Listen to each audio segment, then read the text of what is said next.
그다음에 293페이지 매입세액의 계산. 근데 솔직히 매출보다는 매입세액이 더 중요해요.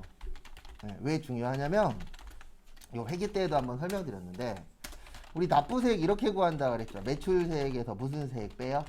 매입세액 빼요. 그러면 우리는 국가 입장에서 세법을 만든다 그랬잖아요. 그러면 국가 입장에서 봤을 땐 얘가 많아야 좋은 거예요. 맞죠? 그래서 법을 만들 때 어떻게 만드냐면 요쪽은 두리뭉실하게 만들어요. 그래서 매출액을 많이 잡을 수 있게끔. 근데 얘는 많아야 좋아요? 적어야 좋아요? 적어야 좋죠. 그러면 적게 만드는 방법 중에 하나가 뭐냐면요. 상세하게 만드는 거예요. 이거에 맞으면 빼줄게. 그 대신 이 요건에 맞으면 안 맞으면 안 빼줄 거야. 그래서 불공이 생긴 거예요. 왜냐면 불공까지 다 빼줘 버리면은 국가 입장으로서는 내야 될 세금도 적어지고 그 다음에 불공 자체는 대부분 다 회사나 국가에 도움이 안 되는 행동이에요. 업무하고 관련 없어. 그거 당연히 인정해주면 안 되겠죠. 근데 회사 입장으로서는 인정받고 싶죠. 왜요? 세금 덜 내려고. 그래서 그런 부분들이 상충관계가 좀 있어서 시험에서도 주로 보면 수익보다는 비용이 많이 나와요. 근데 그 이유 중에 하나가 뭐냐면은 어차피 매출 쪽은 비슷하면 매출이야. 그러니까 너네가 실수하더라도 우리가 잡을 게 많아. 근데 매입은 정확해야만 빼줄 거야. 너네가 깜빡했어? 그럼 우리는 상관없어. 참고로 매입 빼먹으면요. 국가에선 땡큐예요. 왜요? 매입 빼먹으면 뭐 많이 내니까? 세금 많이 내니까. 그런 건 연락 잘 안 와요. 매출 빼먹잖아요. 연락 와요. 왜요? 세금 더 내놔. 그렇게 보시면 돼요. 모든 게 다 그래요. 왜냐면 회사도 똑같잖아요. 우리 회사한테 불리한 얘기 잘 안 하죠. 근데 우리 회사한테 유리한 얘기는 열심히 하잖아요. 근데 그거는 어쩔 수 없는 거예요. 왜냐면 일단 국가가 있어야 국민이 있다라고 보는 것도 틀린 말은 아니니까. 국가가 먹고 살아야 되잖아요. 그러려면 뭐가 필요해요? 세금이 필요해요. 그래서 매입세액 빼먹은 거는 가산세도 안 내요. 거의. 왜냐면 매입세액 빼먹으면 국가에서는 오히려 좋은 거니까. 근데 매출세액 빼먹잖아요. 그리고 국가가 되게 뭐라 그래요. 왜요? 그거는 거꾸로 세금을 덜 내려고 국가한테 장난친 게 돼버리는 거죠. 국가 입장에서 봤을 때. 그래서 그렇게 좀 나누어지긴 합니다. 그래서 거기 밑에 보시면 세금계산서 수취분 매입세액에 거기 밑에 박스 보시면은요. 예정신고 기한까지 제출해야 돼요. 원래는. 근데 예정신고 거를 언제까지 제출하시면 돼요? 확정 때까지. 그러면 국가에서 인정해 줍니다. 그리고 잘못된 거는 고쳐야 돼요? 그냥 냅둬야 돼요? 고쳐야 되죠. 그래서 그런 것들도 인정을 해줘요. 그 다음에 거기 밑에 3번 보시면 경정이라고 있어요. 뭐라고 있어요? 경정. 경정은 뭐냐면 신고가 잘못된 거를 경정이라고 해요. 그래서 국가에서 파악했더니 이거 신고가 잘못됐네. 그러면 회사 입장에서는 고쳐야 돼요? 냅둬야 돼요? 고쳐야 되겠죠. 근데 항상 이거는 알고 계셔야 돼요. 회사가 빨리 알아내야 될까요? 국가가 알 때까지 기다려야 될까요? 회사가 먼저 알아야 돼요. 그리고 회사가 먼저 알면은 국가에서 그래 너네 고생했어. 세금 좀 빼줄게. 이런 혜택이 있는데 국가에서 연락 온 다음에 고치잖아요. 그러면 혜택은 1도 없어요. 근데 그건 당연한 거예요. 왜냐면 우리나라의 대부분 세금들은 특히 이제 큰 세금들은 신고 및 납부주의예요. 국가에서는 너네 신고해. 근데 신고 날짜를 놓치거나 잘못 신고했어. 그럼 국가 말 안 들었잖아요. 안 들었으면 뭐 내시면 된다고요? 가산세. 그래서 거기 가산세 붙잖아요. 이건 안 해오셔도 돼요. 이거 안 해오도 할 수 있게끔 다 설명드릴 거예요.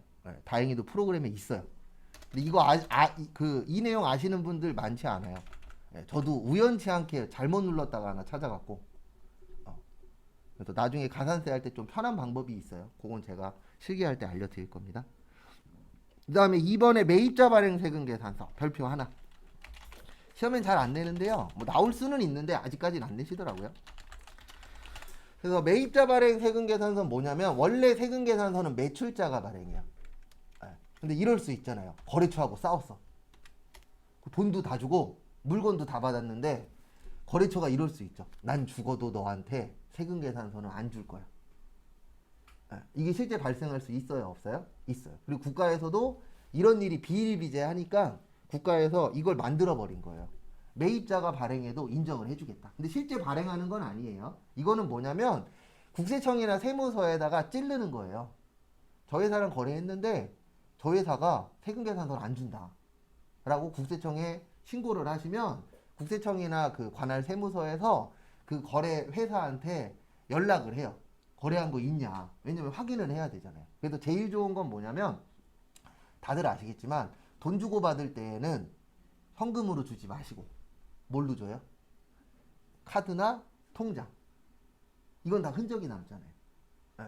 그래서 우리가 신고를 할 때에 그 카드 내역서나 아니면은 저거 뭐냐 통장 거래 확인서 있죠. 이런 것들을 이제 첨부를 해요. 그러면 그거 보고 이 회사랑 얼마 주고 받았네 이게 있을 거 아니에요. 그러면 세무서에서 거기하고 이제 통화를 해서 확인을 하는 겁니다. 그래서 확인했더니 실제 거래가 있었어. 그러면 요게 인정이 되는 거예요. 무슨 세금계산서요? 매입자 발행 세금계산서. 참고로 여기 있어요. 있긴 있었는데 관심이 회계 때에는 없었어서 아마 못 보신 분도 계실 거고 보기는 봤는데 얘는 뭐지? 했었던 것도 있을 거예요. 어디에 있냐면 우리 신고서 많이 들어갔잖아요.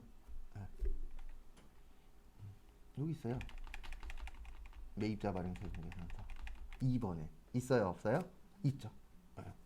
여기도 있어요. 아래도.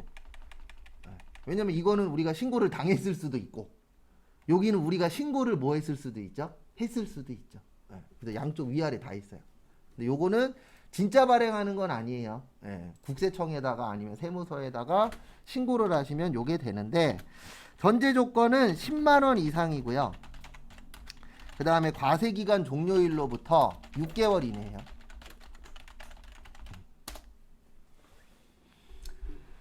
그래서 날짜 같은 경우에는 지정을 하는 이유가 딴 거 없고요. 저것 때문에 그래요. 막 3년 전 거 찾아주세요. 이러면 골치 아프잖아요. 그래서 오늘도 또 오늘이었나 어제 저녁에 또 인천에서 또 저기 뭐지 택시 관련돼서 또 난리가 난 적이 있대요. 아까 쉬는 시간에 잠깐 인터넷 뉴스를 봤는데 그 BJ한테 별풍선을 10년 전에 쏘셨대요. 그거 내놓으라고. 내가 지금 가서 너를 가만두지 않겠다.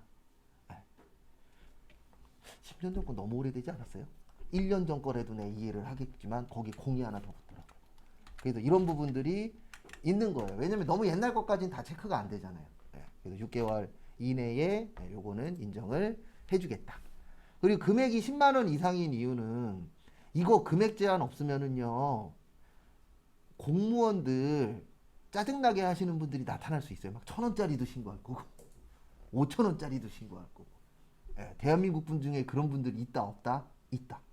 그나마 다행인 게 착한 사람이 99%지만 그 나쁜 사람 1% 때문에 힘드신 분들 실제 있어요 없어요? 있어요. 그래서 이렇게 제한을 두는 거예요. 금액 제한하고 기간 제한. 근데 나온 적은 아직까지 한 번도 없는데 나온다 그러면 낼 건 이거밖에 없어요. 얼마냐? 언제까지냐? 왜냐면 이게 가장 만만하잖아요. 그래서 참고는 하시고. 그 다음에 294페이지 위에다가 요거 하나만 좀 적어주세요. 우리 외우고 있을 건데 증빙. 증빙이 증명 서류입니다. 몇 가지 있다고요? 대표적으로 4가지. 그래서 세금계산서, 계산서, 신용카드, 현금, 영수증인데 이렇게 꼭 기억을 해주세요. 신용카드라고 나오면 현금, 영수증 포함이에요. 무조건. 그래서 공부하시다 보면은 신용카드는 있는데 현금 영수증이 없네요. 그러면 신용카드하고 현금 영수증하고 같은 개념이다라고 생각하시면 되세요. 적용되는 퍼센트는 달라요. 참고로 신용카드보다 현금 영수증이 혜택이 더 큽니다. 근데 그 이유 중에 하나가 뭐냐면 국가가 신용카드로 거래하는 건 100% 알 수 있는데 현금 같은 경우에는 우리가 내고 나서 요청을 해야 되잖아요. 현금 영수증 주세요. 그러면 신용카드보다 현금 영수증 끊는 게 좀 더 불편하죠. 그래서 저 같은 경우에는 공제된다라는 건 아는데 그냥 현금 내고 그냥 갈 때 있어요. 현금 영수증 안 달라고 할 때. 근데 왜 그러냐면 어차피 저는 저희 와이프 카드를 쓰거든요. 그러니까 저희 와이프랑 저랑 카드를 쓰는데 어차피 카드 사용료가 꽤 돼서 맥스 값에 걸려요. 현금 영수증을 써도 큰 혜택이 없어요. 네. 그래서 저는 그냥 크게 신경 안 쓰는데 카드 값이 그렇게 많이 안 나오시는 분들은 꼭 현금 내면 뭘로 받으셔야 돼요? 현금 영수증으로 받으셔야 돼요. 근데 그 혜택이 어마무시하게 크진 않아요. 내일 제가 잠깐 보여드릴 건데 생각보다 크진 않지만 그래도 끊으면 100원이라도 아낄 수 있잖아요. 예. 근데 저는 현금 영수증을 끊어도 크지 않아요. 예. 100원도 안 돼요, 솔직히. 예. 왜냐면 거의 맥스 값에 다 걸려버려갖고. 그 다음에 거기 보시면 신용카드로 썼을 때, 근데 요 신용카드에는 요런 거 포함이에요. 우리가 직불카드라고 표현하죠. 네, 무슨 카드예요? 체크카드. 그 다음에 현금 영수증. 네, 요런 것들 포함이라고 생각을 해주시면 됩니다. 그리고 거기 밑에 다 써 있어요. 뭐 신용카드, 직불카드, 선불카드, 현금 영수증 이런 거 다 써 있는데, 실질적으로 저희 시험에 나오는 건 뭐 체크카드나 현금 영수증 정도? 신용카드하고 체크카드의 차이는 딱 하나예요. 신용카드는 외상이고 체크카드는 통장에서 바로 나갑니다. 그러니까 분개할 때 차이점이 뭐냐면 외상 매출금 나오면 신용카드고요. 보통 예금 나오면 무슨 카드예요? 체크카드예요. 그렇게 보시면 돼요. 그러니까 두 가지의 차이점은 통장에서 바로 나가냐 나중에 줄 거냐 그 차이밖에 없어요. 그 다음에 거기 5번에 써 있는데 보관은 몇 년이요? 5년. 네, 대부분 영수증이나 세금계산서나 신용카드 영수증이나 이런 건 대부분 다 5년 보관입니다. 근데 회사 가시면 어떤 회사는 옛날 거부터 다 갖고 있는 회사들도 있어요. 예. 근데 찝찝한 회사들은 5년만 지나면 어떻게든 없애버립니다. 예. 왜 없애는지 아시죠? 예. 괜히 와갖고 조사하면 걸릴 수도 있는 회사들은 빨리빨리 없애고 그게 아닌 회사들은 좀 오랫동안 보관하고. 근데 창고 문제 때문에 대부분 없애는 곳들이 많아요. 왜냐면 이게 영수증이나 이런 게 한두 개가 아니잖아요. 이거 몇 년치 쌓이면은 웬만한 창고에 많이 쌓이기 때문에 그것 때문에 없애는 데들도 있어요. 그 다음에 의제 매입세액의 별표 3개. 여기부터는 이제 실기하고 좀 관련이 있는 파트세요. 그래서 보시면 의제는 진짜예요, 가짜예요? 가짜예요. 그래서 의제하고 간주하고 같은 말이에요. 그래서 의제 매입세액이라고 나올 때도 있고 뭐 간주 매입세액이다 이렇게 나올 수도 있어요. 같은 말입니다. 그러니까 둘 다 내용은 가짜지만 뭘로 인정을 해주겠다? 진짜로 인정을 해주겠다. 그래서 과거에 이런 적이 있었어요. 어떤 적이 있었냐면은 그 당시에는 이제 전산회계 1급하고 전산세무 2급하고 따로 수업할 때였거든요. 전산회계 1급 배우고 마음에 있는 분들만 세무 들어오세요. 약간 이런 시스템으로 하던 때였는데 전산회계 1급에서는 의제 매입세액을 그렇게 많이 얘기를 안 해요. 왜냐면 시험 문제에 그렇게 많이 출제가 안 되니까. 근데 그 중에 한 분이 이제 면접을 보러 갔는데 면접 보러 간 데에서 의제 매입세액 아세요? 라고 물어본 거예요. 그래서 무슨 얘기를 할 거냐면은 나중에 어쨌든 저희가 지금 취업하려고 공부하는 거잖아요. 그래서 취업하기 전에 꼭 해주셔야 되는 것 중에 하나가 그 회사 홈페이지 있나 한 번씩 확인해 보시고 그 다음에 그 회사가 뭐 하는 회사인지 홈페이지 들어가면 알 수 있어요? 없어요? 있죠. 없는 회사야 어쩔 수 없지만 있는 회사면은 들어가서 조금씩은 봐야 돼요. 네. 그래서 진짜 물어보는 회사도 있어요. 면접 보러 가면 우리 회사 홈페이지 보셨어요? 안 봤는데 봤다라고 하면 안 돼요. 왜냐면 봤어요 그러면 꼭 뭐 물어봅니다. 우리 회사 뭐 하는 회사예요? 이런 것들. 뭐 파는 회사 이런 거 물어보기 때문에 안 봤으면 안 봤다라고 얘기하는 것도 꼭 잘못은 아니에요. 예, 그냥 내가 놓칠 수도 있는 거니까. 근데 거짓말하는 걸 오히려 더 싫어하잖아요. 그러니까 안 봤는데 봤다 그랬어. 그러면 꼭 뭐 물어본다고요. 우리 회사 메뉴 뭐 있어요? 아니 우리 회사 뭐 하는 회사 이렇게 물어보기 때문에 꼭 그런 것들은 꼭 체크하고 가시는 게 좋아요. 그래서 의제 매입세액의 기본 구조는 이렇게 되어 있어요. 어떻게 되어 있냐면 살 때는 면세에 원재료를 산 거예요. 그래서 얘를 가공을 해서 팔 때는 과세가 되는 거예요. 대표적으로 음식점. 아까 제가 설명드린 그분은 화장품 회사였어요. 근데 이게 왜 걸리냐면은 화장품 회사의 원재료 중에서 요즘에 뭐 쌀이 들어가거나 알로에가 들어가거나 이런 화장품들이 있어요, 없어요? 있죠. 쌀이나 알로에 이런 것들은 면세거든요. 근데 그거를 가공을 해서 화장품을 만들면 뭐가 되는 거예요? 과세가 되는 거예요. 요런 회사들에 적용이 되는 게 의제 매입세액이에요. 그래서 우리가 쉽게 볼 수 있는 거는 요거 생각하시면 돼요. 식당. 그러니까 만약에 우리 집이 삼겹살집을 해. 이럴 수 있어요, 없어요? 있죠. 그러면 고기 면세, 야채 면세, 쌀 면세, 예. 반찬도 대부분 면세겠죠. 왜냐면 우리가 야채 사다가 직접 만드는 곳들 많잖아요. 그러면 대부분 다 뭐예요? 면세야. 근데 팔면 뭐가 되는 거예요? 과세가 되는 거예요. 그럼 어떤 문제가 생기냐면 매출은 많고 매입은 적어요. 세액이. 그러면 뭐를 많이 내야 되죠? 세금 많이 내야 되죠. 그러면 어떤 문제가 생기냐면요. 세금을 많이 내야 되면 방법은 하나밖에 없어요. 가격을 뭐 해버려요? 올려버려요. 근데 우리 식당들 아시겠지만 서민경제에 영향이 있다 없다? 있다. 그래서 요즘 계속 얘기 나오잖아요. 뭐 냉면값이 13,000원이라는 둥, 뭐 학생들이나 요즘 뭐 그런 분들이 도시락만 먹는 데는 둥 그런 얘기 나오죠. 그게 왜 그러냐면은 이게 일반적으로 식당들이 서민경제하고 밀접한 관계가 있잖아요. 왜냐면 진짜 바깥에서 많이 사 먹어. 이런 분들이 있어요, 없어요? 있어요. 그러면 이게 가격이 오르면은 서민경제에 영향이 있으니까. 그래서 국가에서 원래는 안 되는 거예요. 왜 안 되냐면 면세니까. 근데 이거를 인정을 해주겠다. 뭘로 인정을 해주겠다? 매입세액으로. 그래서 무슨 매입세액이라 그래요? 의제 매입세액이에요. 원래는 아니잖아요. 매입세액이 면세니까. 근데 그 중에 일부를 뭘로 인정을 해주겠다? 매입세액으로 인정을 해주겠다. 그래서 이걸 무슨 매입세액이라 그런다고요? 의제 매입세액이라고 표현합니다. 그건 참고하시고. 그 다음에 우리가 기억해야 되는 게 요건 기억 안 하셔도 돼요. 요건 그냥 제가 설명드리려고 쓴 거고. 거기 295페이지에 있거든요. 세율 외우셔야 돼요. 그래서 어떻게 되어 있냐면은요.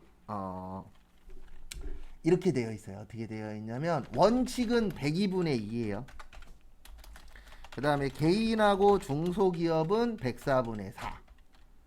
그 다음에 음식점 중에서 법인은 106분의 6, 개인은 108분의 8. 그 다음에 개인 중에서 2억 원 이하로 파시는 분들은 109분의 9. 이렇게 세율은 되어 있습니다. 참고로 110분의 10보다는 작아야 돼요. 왜냐면 정상이 110분의 10이거든요. 근데 우리가 아셔야 되는 게 이게 있어요. 정상보다 비정상이 더 좋으면 좋은 거예요, 나쁜 거예요? 나쁜 거예요. 네. 그래서 아마 조만간 연금 관련된 얘기 계속 나올 거예요. 네. 그러면서 이제 연금 개혁을 하지 않을까. 저 제일 걱정되는 건 하나밖에 없어요.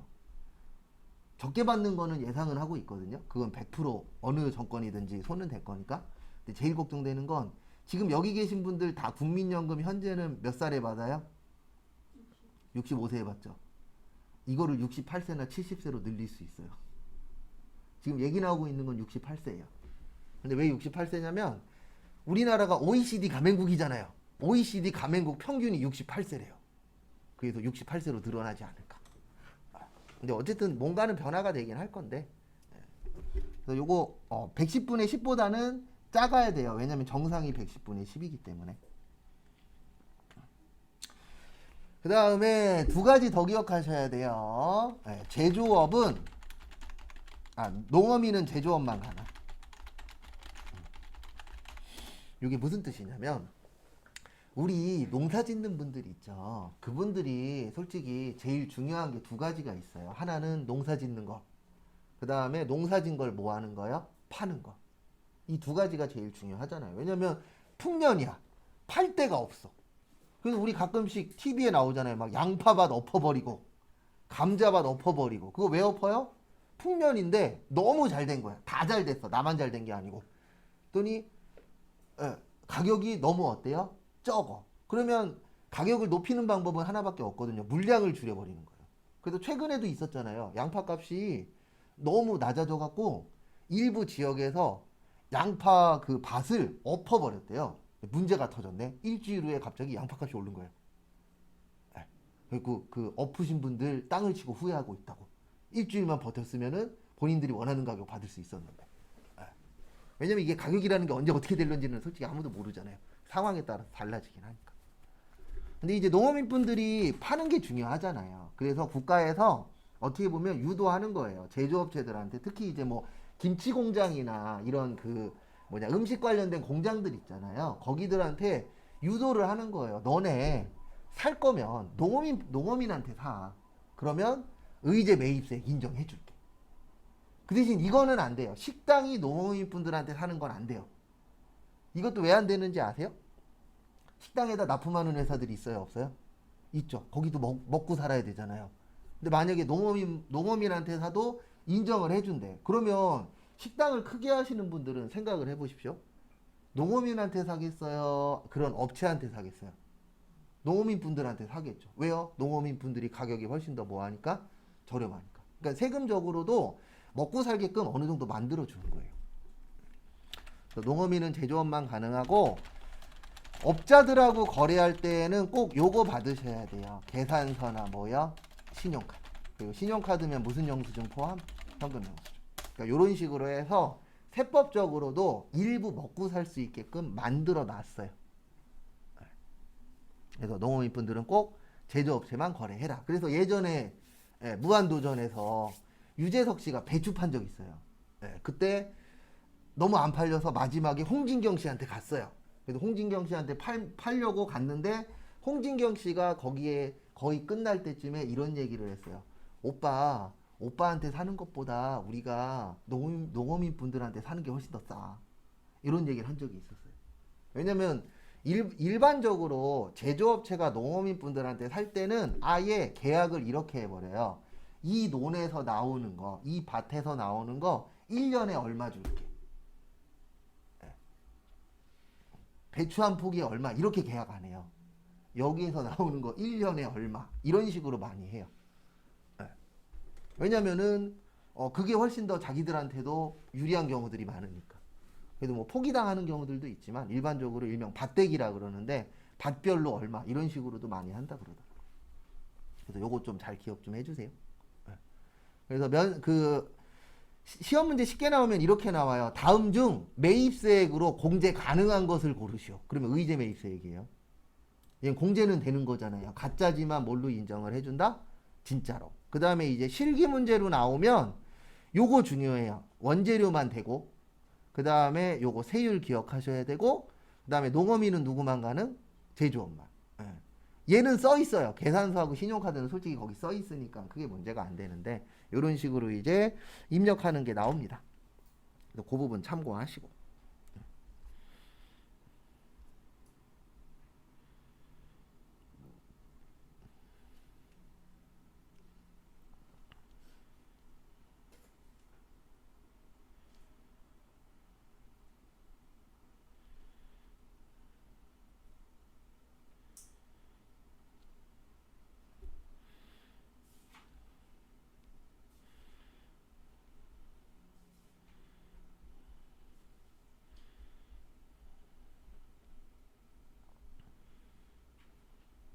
그 부분 참고하시고요.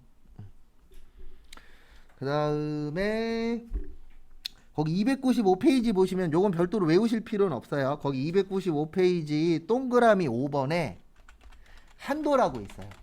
요거는 프로그램에 되어 있기 때문에 외우실 필요는 있다 없다? 없어요. 그래서 거기 밑에 보시면은 우리는 법인이잖아요. 그래서 2023년도까지는 몇 프로요?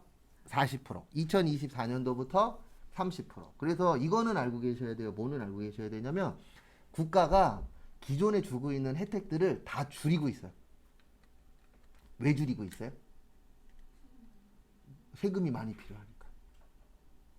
이게 커져버리면 세금 걷는 게 어떻죠? 줄어들죠. 그래서 이 퍼센트나 이런 것들도 계속 줄이고 있어요. 그래서 우리 연말정산할 때 신용카드 공제 있잖아요. 이 공제율도 계속 줄이고 있어요. 2, 3년에 한 번씩.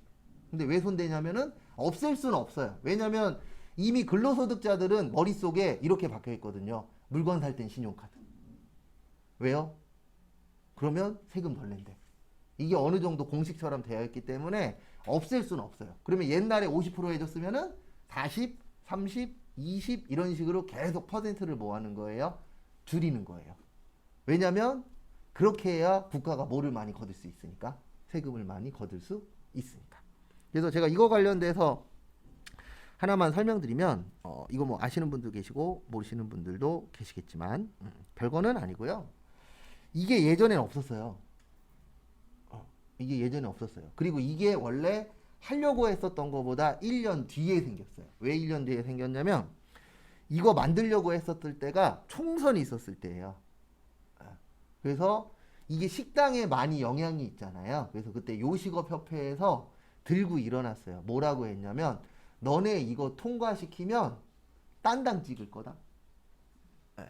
그 당시에는 현재 집권하고 있는 당에서 대통령이 있었을 시절이에요. 예. 딴 당 찍을 거다. 그랬더니 1년 연장시켰죠. 왜요? 요식업 관련된 사람들 많잖아요. 그 사람들 중에서 일부만 다른 당 찍어도 영향이 있어요, 없어요? 있죠. 그래서 요게 1년 뒤에 통과됐어요. 왜 1년 뒤에 통과되냐면 총선 끝났잖아요. 눈치 볼 사람 있다, 없다? 없다. 그래서 통과시키고 그 다음에 또 다음 총선 때 뭐라고 하냐면 그 요식업협회에서 뭐라고 하면 그때는 미안했다. 앞으로 열심히 하겠다. 요딴 식으로 넘어가면 되잖아요. 그래서 제일 중요한 거는 요번에도 엉망진창이긴 했는데 젊으신 분들 투표율이 올라가야 돼요. 요번에도 낮았잖아요. 그래도 인천이 꼴찌는 아니었어요. 요번에도. 다행히도. 옛날엔 꼴찌였던 경우가 되게 많았거든요. 인천이. 근데 어느 순간부터는 하위권에서 조금씩 올라가고 있더라고요. 그래서 요번에도 투표율이 뭐 아주 낮지는 않았는데 어쨌든 투표율은 계속 올라가야 돼요. 특히 젊으신 분들이. 그래서 무조건 투표하시고. 찍을 사람이 없어. 그러면 허공에다 찍으라니까요. 무효표가 되더라도 내가 가면 내가 만약에 30대야. 그러면 30대 투표율이 조금이라도 올라가잖아요. 20, 30대 투표율이 80% 나와야 돼요. 그래야 여러분들을 위해서 국회의원들이 뭔가 조금이라도 일을 하지. 젊은 사람들 위해서 하는 것보다 어르신들을 위해서 더 많이 하잖아요. 왜요? 어르신들 열심히 찍잖아요. 내 장담하는데 태풍 오면요. 그분들은 태풍을 타고서라도 가서 찍으실 분들이에요. 근데 젊으신 분들은 태풍 오잖아요. 그러면 원래 관심도 없었는데 뭐하러 찍어 이렇게 되는 수밖에 없잖아요. 솔직히. 그게 잘못됐다라는 게 아니라 대부분 그런 상황인데 그거에 좀 탈피를 해야 돼요. 왜냐면 국회의원들이 제일 무서워하는 건 표밖에 없어요. 너네를 가만두지 않겠다. 그런 거 1도 눈 하나 깜빡 안 해요. 그분들. 그리고 투표할 때는 좀 정치인 뽑을 때는 저기 순댓국집 문들 좀 다 닫았으면 좋겠어요. 맨날 그럴 때만 시장 와갖고 평소엔 기어오지도 않는 것들이 그럴 때만 와서 악수하고 그럴 때만 와갖고 설렁탕 먹고 순댓국 먹고 순댓국이 얼마인지도 몰라요. 그분들은 그때만 와갖고 먹는 척하는 거지. 솔직히 순댓국 먹고 사는 국회의원들이 100명 있다라고 치면 몇 명이나 그런 삶을 사겠어요. 기본 몇십억씩 재산 있는 사람이고 몇백억 있는 사람도 있는데 몇천억 있는 사람도 있고. 예전에 대박이었었던 적이 있었잖아요. 그때 정봉준 씨였나? 누구였었나? 버스가 물어봤더니 이상한 얘기 했잖아요. 옛날에 버스 가격이 얼마인지도 몰라요. 관심도 없고 맨날 택시 타고 자가용 타고 하는 사람들인데. 그 다음에 296페이지 위에 보시면 공제식이 있어요. 그 위에다가 요거 하나만 적어주세요. 거기 구입 시점이라고 있거든요. 의제 매입세액은 구입 시점이고 그 다음에 감가상각은 사용 시점이에요. 시점이 좀 다르다라는 거. 우리 저희 시험은 다행인 게 우리 보고 계산하라고 안 나와요. 데이터 넣어주면 컴퓨터가 계산합니다. 그런 부분은 좀 다행이지 않을까.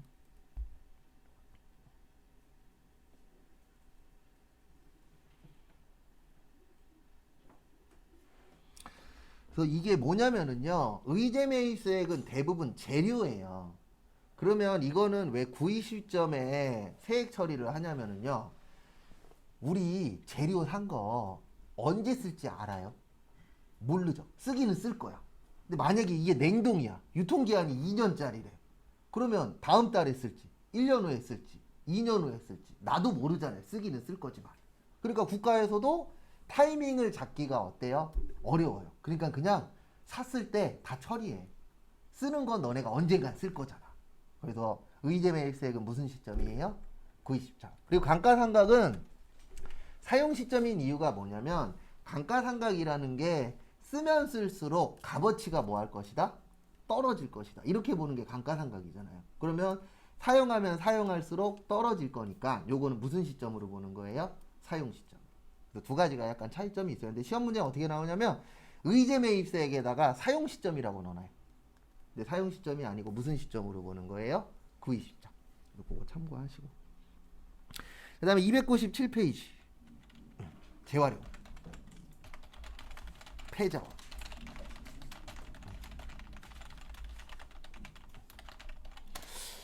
조만간은 또 여기가 또 괜찮지 않을까? 재활용 회사가. 한때 재활용하는 업체들 그 일명 고물상이라고 있었잖아요. 고물상 대박 났었던 적 있어요, 없어요? 있어요. 그때 뉴스에도 나왔잖아요. 남의 집 막 대문 뜯어가고, 예, 하수도 뚜껑 뜯어다가 고물상에다 팔고 그런 적 있었어요, 없었어요? 있었어요. 근데 그 정도까지는 아니지만 다시 조금씩 이슈화가 되고 있어요. 근데 왜 그러냐면 지금 이제 가격들이 다들 올라가고 있잖아요. 그러면 재활용하는 가격이 예전에는 조금 더 비쌌다라고 치면 이제 가격이 올라가면 올라갈수록 재활용하는 게 좀 더 저렴한 시대가 올 수 있어요, 없어요? 있죠. 그러면 이제 재활용 쪽도 괜찮은 거죠. 그래서 한때 고물상 자리가 없었대요. 너무 이게 살려고 하는 사람들이 많아서 고물상을 할 수 있는 자리가 부족했었던 시절도 있었어요. 근데 고물상도 잘 벌어요. 저 아는 형도 고물상 하는데 벤츠 끌고 다니고 BMW 끌고 다니고 집도 잘 살아요.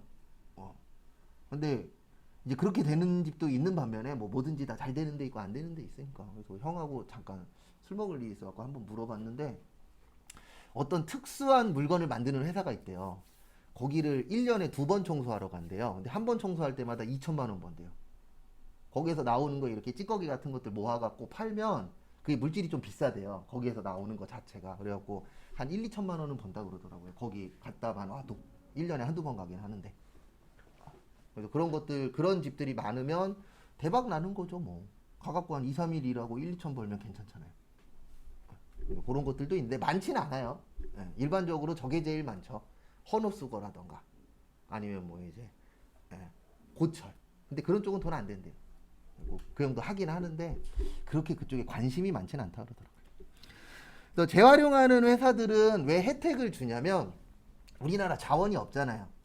그러면 국가에서 이런 쪽을 많이 하게끔 하려면 방법은 하나밖에 없어요. 돈을 많이 주든가 아니면 혜택을 주던가. 그래서 그 혜택 중에 하나가 재활용하는 회사들한테 매입세액을 뭐 해주겠다? 빼주겠다. 이렇게 이제 되어 있어요.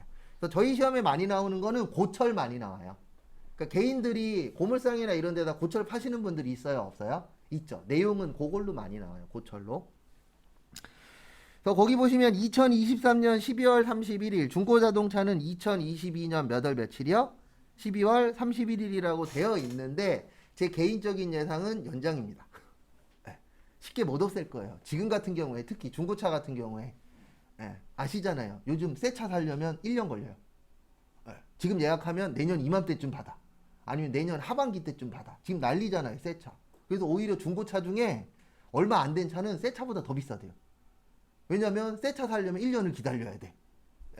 근데 중고차는 지금 바로 살 수 있잖아요. 그래서 연식 얼마 뭐 한 1, 2년 이렇게 되고 그 다음에 그렇게 오래 안 탄 것들은 오히려 새 차보다 더 비싼 차도 있다라고 이야기들이 있더라고요. 근데 어쨌든 그런 회사들의 이제 혜택을 주는 건데 거기 아래쪽에 보시면 공제율 있거든요. 103분의 3, 110분의 10 안 외우셔도 돼요. 이거 프로그램에 있어요. 프로그램에 다행히도 세율이 2개 뜨는데 하나 세율은 밑에 중고자동차라고 써 있어요. 그래서 요거는 외우실 필요 없어요. 근데 의제 매입세액은 세율 외우셔야 돼요. 왜냐면 프로그램에 힌트가 없어요.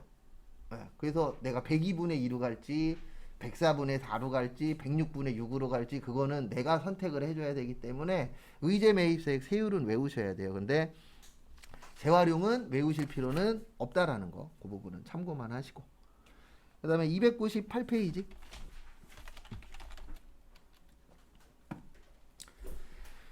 그래서 298페이지 보시면은요. 여기 보시면 우리가 가장 많이 봤었던 뭐야? 공제받지 못할.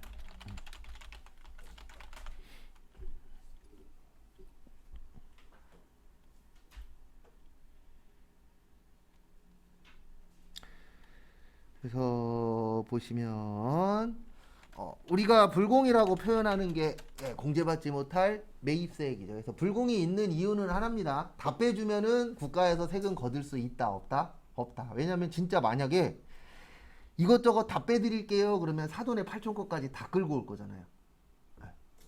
그래서 대표적으로 안 되는 게 업무무관 비용. 왜 안 돼요? 이거 된다 그러면은요, 진짜 거짓말 안 하고 사돈의 8천 것까지 다 할 거예요. 그래서 예전에 저번에도 한번 설명드린 것 같은데 예전에 저 회사 다닐 때 알바로 온 애가 하나 있었어요. 그래서 이제 밥 먹으러 같이 다니고 막 해를 했었는데 걔가 뭘 사기만 하면 현금 영수증을 끊는 거예요. 근데 현금 영수증을 끊는 것까진 괜찮아. 근데 번호가 걔 번호가 아닌 거예요. 그래서 한번 물어봤죠. 야, 누구 번호로 하냐 그랬더니 자기 누나 번호로 한대요. 누나가 안 하면 가만두지 않겠다 라고 해서 온 집안이 다 현금 영수증을 누나 거로 끌고 있대요. 그래갖고 물어봤죠. 누나 어떤 일 해? 그랬더니 어떤 일 한대요. 얼마나 됐어? 그랬더니 신입이래요. 그러면 대충 연봉 나오거든요. 그렇게까지 할 필요는 없다고. 본인만 해도 충분할 거라고. 왜냐면 이거 그 수업 듣는 분 중에서도 분명히 계실 건데 아시는 분 계시고 모르는 분 계세요. 근데 이거는 제 개인적인 생각은 이건 TV 잘못인데 우리 연말정산 하죠. 연말정산 할 때 TV에서 많이 하는 말이 13번째 뭐래요? 월급이래요. 13번째 월급이 되려면 연봉이 7, 8천은 돼야 돼요. 그리고 뺄 수 있는 걸 열심히 준비해야 돼요. 일반적인 분들은 13번째 월급이라고 하면 안 되고 13번째 용돈이 맞아요. 한 1, 20만 원 정도 되는 용돈. 저도 87만 원까지 받아본 적은 있어요. 네. 근데 87만 원이 내 월급은 아니잖아요. 네. 근데 월급이 되려면 연봉이 그래도 한 7, 8천 가까이는 돼야 내 연봉 비슷하게 한 1, 200 정도 받을 수 있는 거지. 일반적인 분들은 그렇게 크게 안 돼요. 근데 왜 그렇게 안 되냐면은 내가 낸 것만큼만 돌려받을 수 있어요. 연말정산의 최대값은요. 어떤 분들은 이게 월급이라고 생각하시는데 내가 낸 금액이에요. 내가 만약에 한 달에 소득세로 2만 원을 내. 그러면 1년에 24만 원이에요. 그러면 그분은 연말정산할 때 아무리 완벽하게 준비를 해도 24만 원 이상은 못 돌려받아요.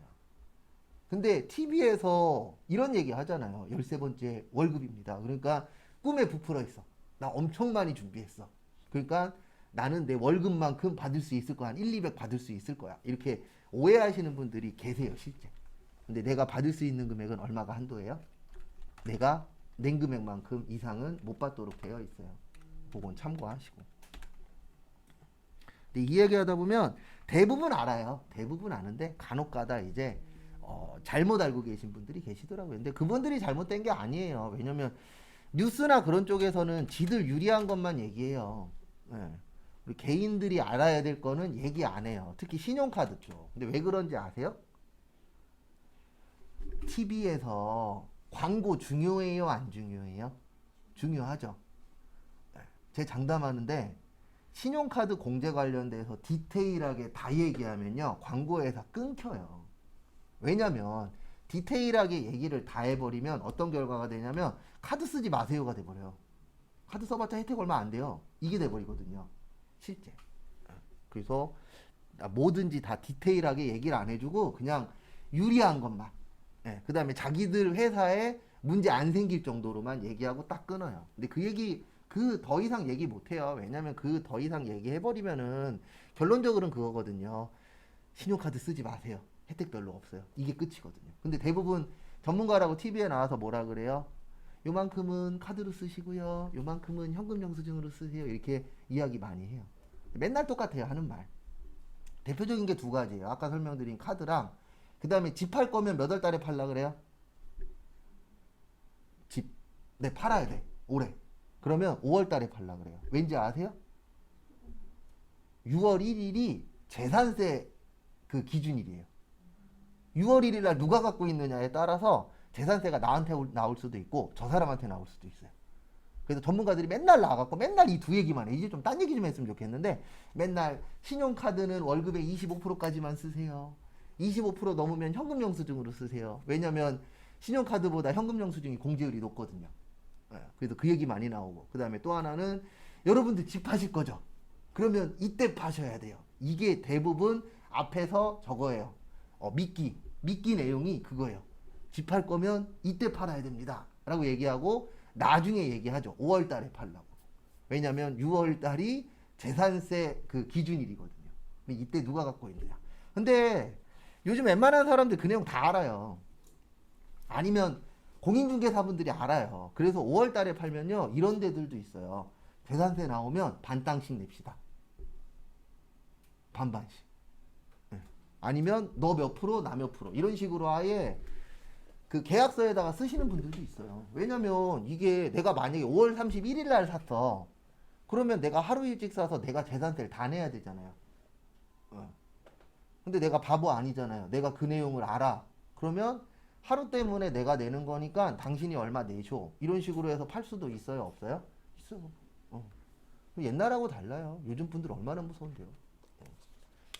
요즘 분들은 미리미리 다 알아봐요. 전문가들이나 아니면 거기 관련된 업체한테 전화해서 요거 되면 어떻게 돼요? 이런 것들 어느 정도 알아보기 때문에 옛날하고는 달라요. 그래서 전문가분들도 이제 그런 거 말고 좀 딴 얘기 좀 해줬으면 좋겠는데 최근에도 또 그 얘기 또 하고 있더라고요. 예, 집 파실 거면 5월 달에 파세요. 또 이러고 있어. 예, 좀 그만 울고 먹었으면 좋겠어요. 근데 왜 계속 나와서 얘기하냐면 그렇게 얘기했는데도 모르시는 분들도 아직도 있거든요. 그러다 보니까 이제 똑같은 얘기 또 하고 저번 달에 했던 얘기 이번 달에 또 하고 근데 그럴 수밖에 없죠 뭐. 왜냐면 우리가 그분 프로를 맨날 보는 건 아니잖아요. 그래서 불공 잘 기억하셔야 돼요. 그리고 깜빡하고 쪽지 시험은 안 봤는데 예, 내일은 볼 거예요. 예, 오늘 거 말고 내일 볼 거 정리만 좀 하고 그 다음에 마무리